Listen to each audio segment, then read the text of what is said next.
नमस्ते, सत श्री अकाल। कैसे हैं आप सबके हाल। मेरा नाम है गौरव और आज मैं आपको साइंस का टर्म 2 का सिलेबस बताऊंगा। तो आपको पता है टर्म 1 के आपके एग्जाम्स कंप्लीट हो चुके हैं। तो पहले तो उन बच्चों को कॉन्ग्रेचुलेशन जिनके पेपर अच्छे गए हैं। लेकिन अगर किसी बच्चे के किसी भी रीज़न की वजह से पेपर अच्छे नहीं हुए हैं तो प्लीज़ आप डिमोटिवेट मत हो। आप प्लीज़ टर्म 2 के ऊपर अच्छे से फोकस करें। भले ही आपकी शुरुआत अच्छी ना हुई हो लेकिन हमारी एंडिंग बहुत अच्छी होने वाली है। तो कहते हैं ना कि हार के जीतने वाले को ही बाजीगर बोलते हैं, तो हमें बाजीगर बनना है। तो अभी आपके सामने टर्म 2 की अपॉर्चुनिटी है। तो आप अगर अभी से प्लानिंग करते हुए अच्छे से हार्ड वर्क करेंगे ना तो आपके टर्म 2 के एग्जाम बहुत अच्छे होंगे। अब टर्म 1 के एग्जाम तो हो चुके, अब वो अच्छे हुए हों या बुरे हुए हों, कुछ भी हो, वो तो अब हो चुके, अब आप कुछ नहीं कर सकते उसमें। लेकिन अभी आपके पास टर्म 2 की अपॉर्चुनिटी है। तो आप अभी से करेक्ट प्लानिंग करोगे ना तो आपके टर्म 2 के एग्जाम बहुत अच्छे होंगे, ये मैं आपको गारंटी देता हूँ। तो आपको प्लानिंग करने से पहले आपको टर्म 2 का सिलेबस पता होना चाहिए, उसी के लिए तो आपने वीडियो पे क्लिक किया है। तो मैं आपको टर्म 2 का सिलेबस बता देता हूँ। तो टर्म 2 में आपके टोटल 6 चैप्टर्स आएंगे। तो मैं आपको चैप्टर वाइज बता देता हूँ कि किस किस चैप्टर में क्या क्या टॉपिक कट हुआ है। तो सबसे पहला टॉपिक है आपका chapter number 4, carbon and its compound. और इस चैप्टर में से काफ़ी कुछ कट हुआ है। तो आपको पेज नंबर के साथ मैंने बता रखा है। ये आपके पेज नंबर सारे एनसीईआरटी बुक वाले पेज नंबर है।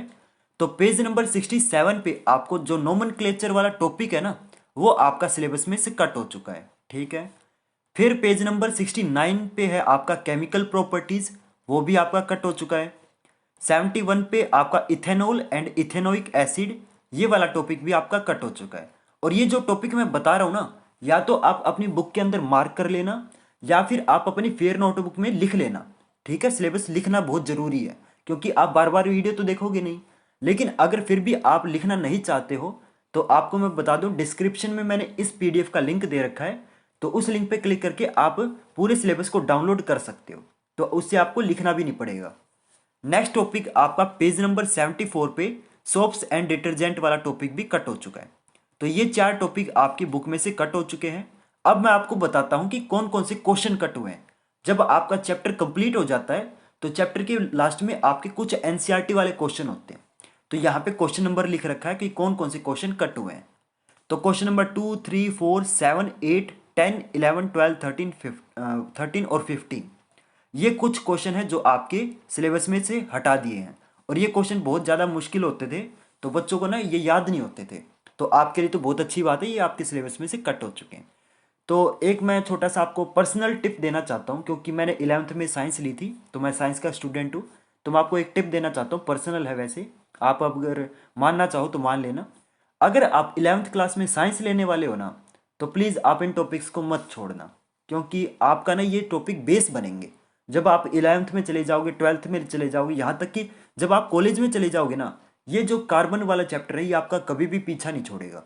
लेकिन अगर आप 11th में कॉमर्स या आर्ट लेने वाले हो फिर इनको छोड़ सकते हो।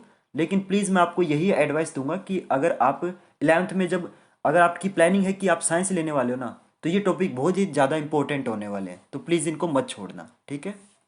इसके बाद आपका नेक्स्ट चैप्टर है chapter number 5, periodic classification of elements. और इस चैप्टर में से कोई भी आपका टॉपिक कट नहीं किया है, ये आपको पूरा कंप्लीट रीड करना पड़ेगा, ठीक है। इसके बाद है next chapter, how do organisms reproduce, chapter number 8। इसके अंदर से भी आपका कुछ कट नहीं हुआ है क्योंकि ये बहुत इंपॉर्टेंट चैप्टर है। इसके बाद है next chapter, chapter number 9, heredity and evolution. इसमें से आपका जो इवोल्यूशन वाला पार्ट है ना, एक्चुअली इस पूरे चैप्टर में दो टॉपिक है, एक हेरिडिटी एक इवोल्यूशन। तो जो इवोल्यूशन वाला है वो आपका कंप्लीटली कट कर दिया है। सिर्फ आपका जो हेरिडिटी है वो आपका सिलेबस के अंदर है। और एनसीईआरटी के हिसाब से बताऊं तो मैं पेज नंबर 147 के बाद में आपको कुछ नहीं पढ़ना, ठीक है। पेज नंबर 147 तक ही पढ़ना है इस चैप्टर के अंदर, उससे आगे वाला टॉपिक सारा कट है, ठीक है। इससे नेक्स्ट चैप्टर है अगला, चैप्टर नंबर 10, इलेक्ट्रिसिटी। और इस चैप्टर में आपका electric potential and potential difference, ये दो टॉपिक आपके कट हो चुके हैं। तो आपको ना ये जो टॉपिक है ये बता रहा हूं मैं, ये आपको एनसीईआरटी में जब आप चैप्टर देखोगे ना तो उसके अंदर आपको हेडिंग में मिल जाएंगे ये चैप्टर। तो उन हेडिंग्स को ही कट कर देना, ठीक है। तो ये टॉपिक कंप्लीट कट है। इसके बाद है आपका chapter number 13, magnetic effects of electric current. वैसे इलेक्ट्रिक लिखा है, सिर्फ पूरा नाम आएगा यहाँ पे इलेक्ट्रिक करंट, ठीक है। तो इसमें से काफ़ी चीज़ें कट हुई हैं। एक आपका इलेक्ट्रिक जनरेटर वाला टॉपिक कट हुआ है और एक आपका डोमेस्टिक सर्किट। ये दोनों टॉपिक आपको चैप्टर के लास्ट में मिल जाएंगे। आपकी एनसीईआरटी बुक में पेज नंबर 236 के आगे वाली चीज़ आपको नहीं पढ़नी, ठीक है। तो पेज नंबर 236 के बाद ही ये टॉपिक है आपके, तो ये आपको नहीं पढ़ने। और अगर मैं आपको क्वेश्चन वाइज बताऊं तो क्वेश्चन नंबर 4, 5, 16, 17 एंड 18 ये क्वेश्चन भी आपके सिलेबस से काट दिए गए हैं, क्योंकि ये जो क्वेश्चन है ना ये सारे के सारे इन्हीं टॉपिक के ऊपर बेस्ड है, तो ये क्वेश्चन भी आपको करने की जरूरत नहीं है।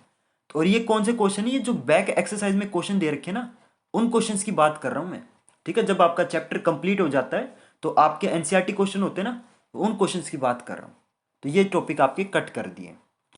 तो ये आपके 6 चैप्टर्स थे, तो 6 के 6 चैप्टर्स का मैंने सिलेबस आपको बता दिया। तो ज़्यादा लंबा सिलेबस नहीं है, सिर्फ 6 ही चैप्टर हैं। तो आप अभी से प्लानिंग करोगे, अच्छे से तैयारी करोगे, तो आप टाइम रहते हुए इन 6 चैप्टर्स की अच्छे से तैयारी कर लोगे। तो प्लीज़ स्टूडेंट्स अच्छे से तैयारी करना, ठीक है, क्योंकि आपको पता है टर्म 2 की जो वेटेज है ना रिजल्ट के अंदर वो बहुत ज़्यादा है। और जो आपका टर्म 2 है उसके अंदर आपके एमसीक्यू टाइप के क्वेश्चन नहीं आएंगे, उसमें सारे के सारे आपके सब्जेक्टिव आएंगे। सब्जेक्टिव यानी कि आपको हर क्वेश्चन का आंसर लिख के आना है। अभी तो देखो आपने टर्म 1 में क्या किया था, आपने हर क्वेश्चन में टिक किया था, एमसीक्यू वगैरह थे तो वो तो आपने चीटिंग वगैरह करके देख लिए होंगे।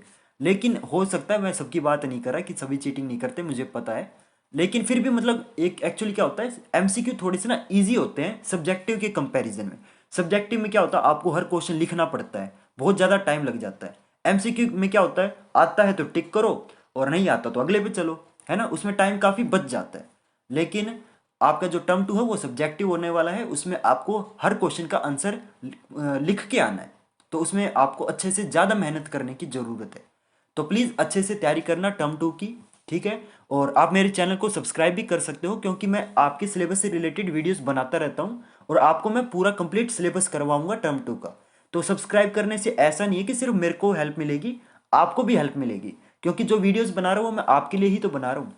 तो प्लीज़ स्टूडेंट मेरे चैनल को सब्सक्राइब करना, वीडियो को अपने फ्रेंड्स के साथ शेयर कर देना, उनको भी अब मेरे चैनल के बारे में पता चल जाएगा और उनको भी सिलेबस के बारे में पता चल जाएगा। तो वीडियो को लाइक कमेंट कर देना, आपकी मर्जी हो तो मिलते हैं फिर नेक्स्ट वीडियो में नए टॉपिक के साथ। तब तक के लिए goodbye and have a nice day.